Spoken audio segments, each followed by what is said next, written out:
Semana Santa 2024. A última vitória. Primeiro dia. Vitória no céu.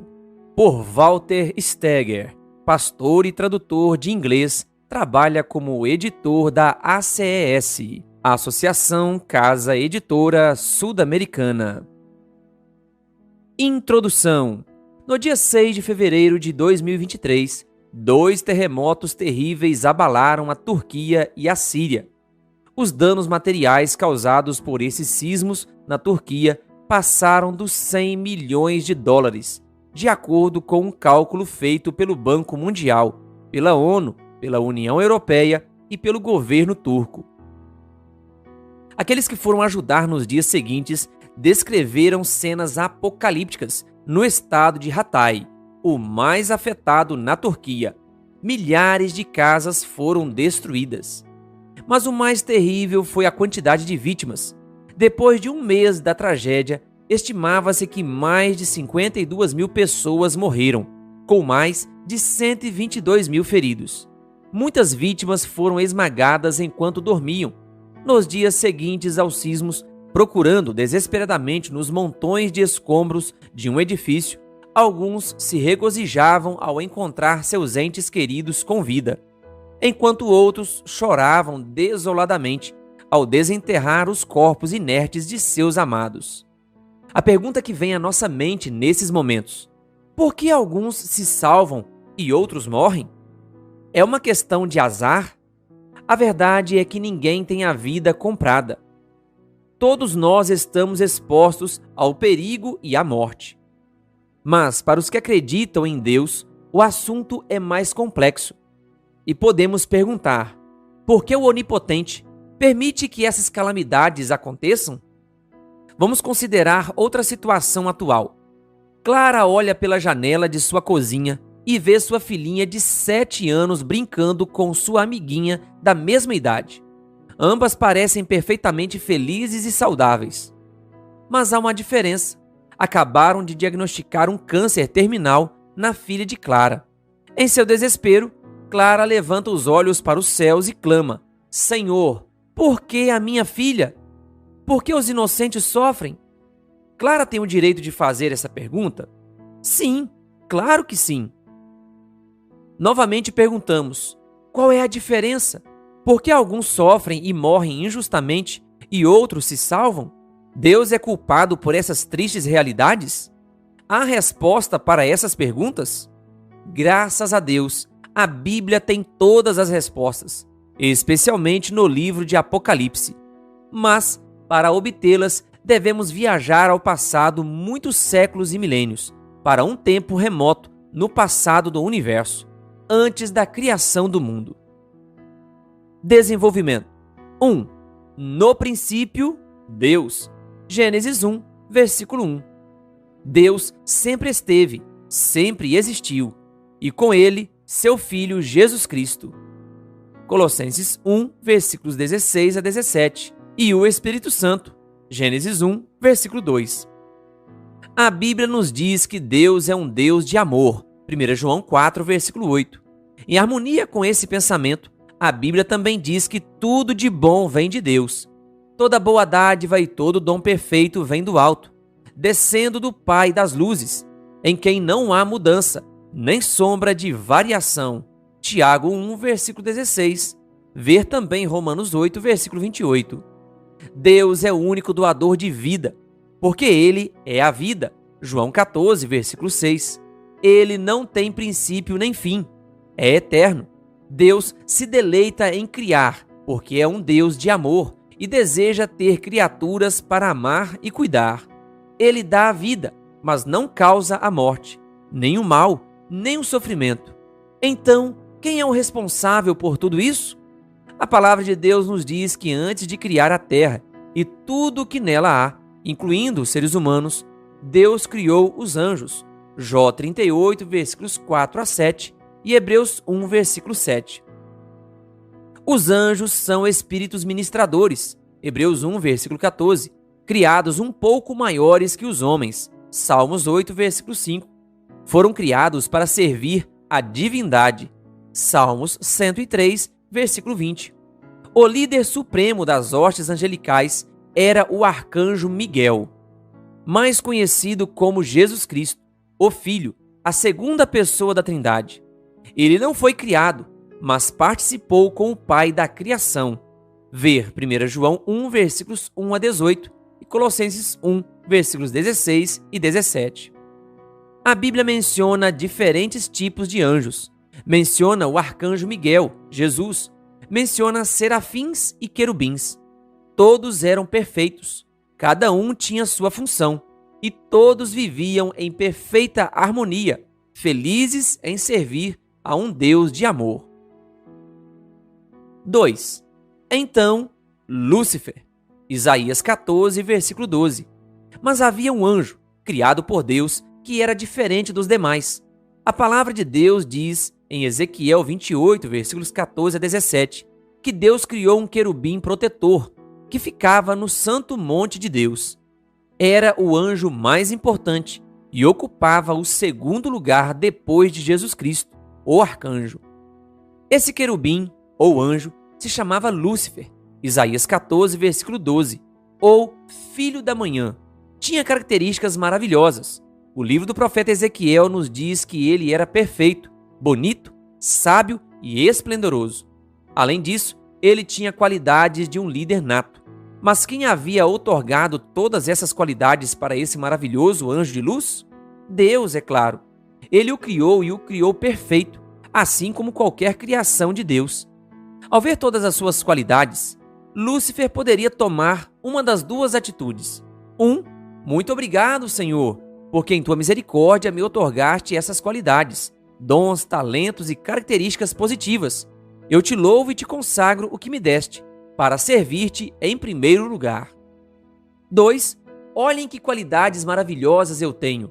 Sou sábio, bonito, perfeito, tenho todas as características positivas que poderia desejar. Não preciso de Deus. E mais, eu sou tão perfeito que posso ocupar o lugar de Deus. Posso ser meu próprio Deus. Lamentavelmente, Lúcifer escolheu a segunda atitude. A Bíblia fala sobre ele. E tu dizias no teu coração, eu subirei ao céu, e, acima das estrelas de Deus, exaltarei o meu trono, e, no monte da congregação, me assentarei, da banda dos lados do norte. Subirei acima das mais altas nuvens, e serei semelhante ao Altíssimo. Isaías 14, versículos 13 e 14. Deus também dá qualidades a cada um de nós. E quando olhamos no espelho e vemos todas as nossas habilidades, dons e talentos, também devemos escolher entre estas duas atitudes, dar glória a Deus ou nos exaltarmos e nos orgulharmos como Lúcifer. Pouco a pouco, quase imperceptivelmente, esse anjo de luz foi guardando orgulho em seu coração. Seu próprio orgulho o levou a invejar Deus e cobiçar a posição de Jesus Cristo, o Filho. Ele começou a duvidar do amor e da justiça de Deus. E quando se convenceu de sua própria exaltação, traçou um plano de ação para derrotar Deus. 3. Começa o conflito. Assim como nas fake news, o conflito entre o bem e o mal envolve a disseminação de informações distorcidas e enganosas. Nas fake news, vemos a propagação intencional de informações falsas, com o objetivo de manipular a opinião pública ou alcançar determinados interesses. Da mesma forma, na Bíblia, o mal é retratado pelo enganador que tenta levar as pessoas para longe da verdade e da retidão. Assim como as fake news podem ter consequências prejudiciais para a sociedade, o conflito entre o bem e o mal, na Bíblia, também destaca os danos causados pelas escolhas erradas e pela desobediência aos princípios morais.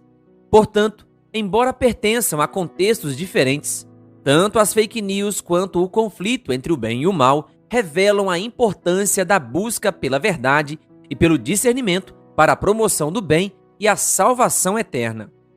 Foi exatamente o que Lúcifer fez.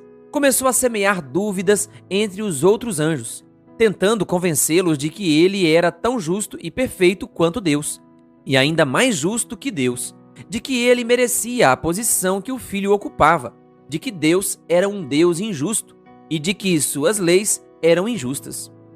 Pouco a pouco, Lúcifer conseguiu convencer milhares de anjos a se juntarem à sua rebelião. As Escrituras dizem que, eventualmente, 1/3 dos anjos do céu ficou no lugar de Lúcifer e se rebelou contra Deus. Apocalipse 12, versículo 4. A situação ficou insustentável. Lúcifer desafiou abertamente a Deus e, pela primeira vez, houve discórdia e guerra no céu. A palavra de Deus diz em Apocalipse 12, versículo 7: E houve batalha no céu. Miguel e os seus anjos batalhavam contra o dragão, e batalhavam o dragão e os seus anjos. Então, como em qualquer batalha, houve um vencedor, Jesus Cristo, apresentado nessa passagem de Apocalipse como o arcanjo Miguel. Jesus é vencedor, sempre foi e sempre será. Sua morte na cruz e sua ressurreição garantiram a vitória para sempre. Por isso, é importante sempre lembrar que, não importa o que aconteça, se estivermos do lado certo, sairemos vencedores com Cristo Jesus. Romanos 8, versículo 37. E o que aconteceu com Lúcifer, agora o dragão, e seus anjos? O livro de Apocalipse continua dizendo: Mas não prevaleceram, nem mais o seu lugar se achou nos céus, e foi precipitado o grande dragão, a antiga serpente, chamada o Diabo e Satanás, que engana todo o mundo. Ele foi precipitado na terra, e os seus anjos foram lançados com ele.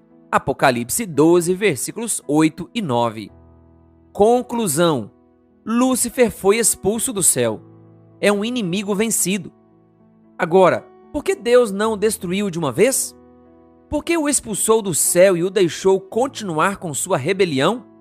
Porque se Deus o tivesse destruído imediatamente, isso teria contribuído para aumentar as suspeitas e dúvidas semeadas na mente dos outros anjos. Deus precisou deixar que a rebelião de Satanás seguisse seu curso natural. Assim, as consequências do pecado e da desobediência a Deus seriam demonstradas.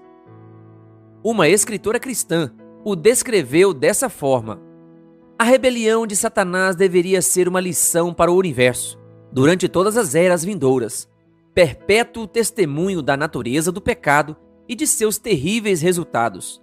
A atuação do governo de Satanás, seus efeitos tanto sobre os homens como sobre os anjos, mostrariam qual seria o fruto de se pôr de parte a autoridade divina. Testificariam que, ligado à existência do governo de Deus, está o bem-estar de todas as criaturas que ele fez. Assim, a história desta terrível experiência com a rebelião seria uma salvaguarda perpétua para todos os seres santos, para impedir que fossem enganados quanto à natureza da transgressão, para salvá-los de cometer pecado e de sofrerem sua pena. Aquele que governa no céu é o que vê o fim desde o princípio, o ser perante o qual os mistérios do passado e do futuro estão igualmente expostos, e que, para além da miséria, trevas e ruína que o pecado acarretou, contempla o cumprimento de seus propósitos de amor e bênçãos. Se bem que nuvens e obscuridade estão ao redor dele, justiça e juízo são a base de seu trono. Salmos 97, versículo 2. E isto os habitantes do universo, tanto fiéis como infiéis, compreenderão um dia. Ele é a rocha, cuja obra é perfeita, porque todos os seus caminhos juízos são. Deus é a verdade, e não há nele injustiça. Justo e reto é. Deuteronômio 32, versículo 4. Patriarcas e Profetas, página 16. Essa grande verdade apresentada na palavra de Deus explica como o pecado surgiu e como o mal continua no universo. E não é culpa de Deus. Lúcifer continua ainda hoje, não no céu, mas aqui na terra. Ele é o originador do mal, do pecado e do sofrimento. Ele introduziu o pecado e a morte em nosso mundo e em nossas vidas. No entanto, querido amigo e amiga, existe esperança. O autor do bem é Deus. O originador do mal é Satanás. Esse conflito que começou no céu continua aqui na terra. especialmente em nossos corações.